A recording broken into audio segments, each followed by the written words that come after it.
కొందరు నేతలు ద్వంద్వ వైఖరి అవలంబిస్తున్నారని ఆరోపించారు తమిళనాడు ముఖ్యమంత్రి పళనిస్వామి. విలీన చర్చల్లో అయోమయం నెలకొనడంతో తొలిసారిగా స్పందించిన ఈపీఎస్ ఈ నాయకులకు ఇష్టం ఉంటే చర్చలకు రానియండి, లేదంటే లేదని స్పష్టం చేశారు.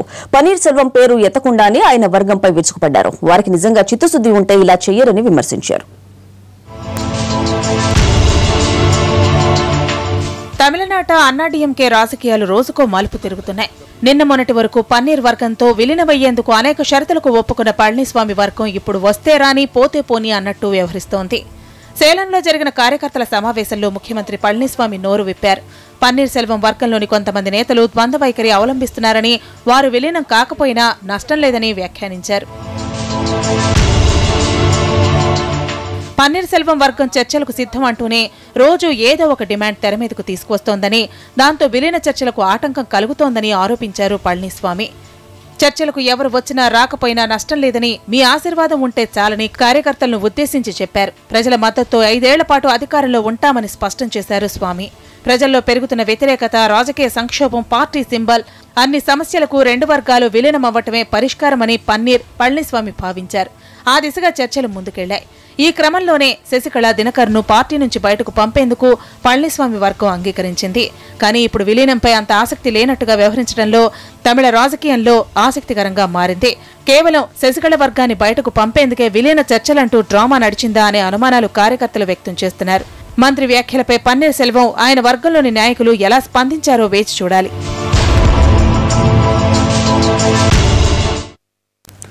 రాజీకొచ్చారు, చర్చల వరకు వెళ్లారు. ఇక సర్దుకుపోతారని అంతా అనుకున్నారు. కానీ ఒక అడుగు ముందుకు 2 అడుగుల వెనక్కి పడుతోంది. అన్నాడీఎంకేలో 2 వర్గాలు ఇప్పటికీ ఎందుకు ఒకటవలేకపోతున్నాయి? శశికళను వదిలించుకున్న దినకరన్ను పోలీసులు అరెస్ట్ చేసిన ఓపీఎస్, ఈపీఎస్ల మధ్య గ్యాప్ ఎందుకు తగ్గడం లేదు? తేడా ఎక్కడొచ్చింది? ఇంతకీ అమ్మ పార్టీలో ఏం జరుగుతోంది?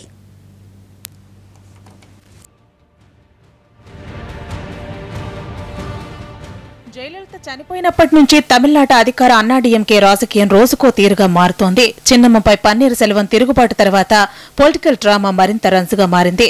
శశికళ జైలుకెళ్లటం, పళనిస్వామి సీఎం కావటం, పార్టీ పగ్గాల దినకరన్ చేతికి రావటం అన్నీ చకచకా జరిగిపోయాయి. 2 వర్గాలుగా అన్నాడీఎంకే విడిపోయిన తర్వాత అటు పార్టీలోనూ ఇటు ప్రభుత్వంలోనూ సంక్షోభం ముదిరినట్టు కనపడింది. శశికళ కుటుంబాన్ని పార్టీ నుంచి గెంటేయడంలో వ్యూహాత్మకంగా వ్యవహరించిన పన్నీర్ సెల్వం తాను పెట్టిన షరతులు ఏమాత్రం వెనక్కి తగ్గలేదు. పార్టీ ఆఫీసు నుంచి చివరకు శశికళ బ్యానర్లు, పోస్టర్లు కూడా తొలగించారు. 2 ఆకుల గుర్తు కోసం ముడుపుల కేసులో దినకరన్ పేకల్లోతు కష్టాల్లో ఇరుక్కుపోయారు. ఇలాంటి పరిస్థితుల్లో పన్నీరు, పళని చేతులు కలిపి ఒక్కటవుతారనుకుంటే రోజుకో రకంగా రాజకీయాన్ని మలుపు తిప్పుతున్నారు. పట్టు విడుపులు ప్రదర్శించకుండా ఇరు వర్గాలు పొలిటికల్ డ్రామాను రక్తి కట్టిస్తున్నాయి.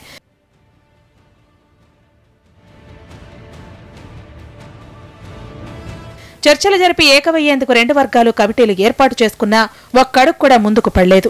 ఇంతవరకు paneer, Palani face to face చర్చలు జరపలేదు. పార్టీపై పూర్తి స్థాయిలో తనదే పట్టు ఉండాలనుకున్నారు పన్నీర్ సెల్వం. అమ్మకు అసలు సిసలు రాజకీయ వారసుని తానే అని చెబుతున్న పన్నీర్ సెల్వం, పళనిస్వామి వర్గం ముందు అదే స్థాయిలో షరతులు పెట్టారు. కొన్ని కండిషన్స్ కు పళనిస్వామి క్యాంప్ అంగీకారం తెలిపినా అన్నిటికీ తలూపే పరిస్థితి మాత్రం కనిపించడం లేదు. దీంతో చర్చలకు ముందే ప్రతిష్టంభన ఏర్పడింది.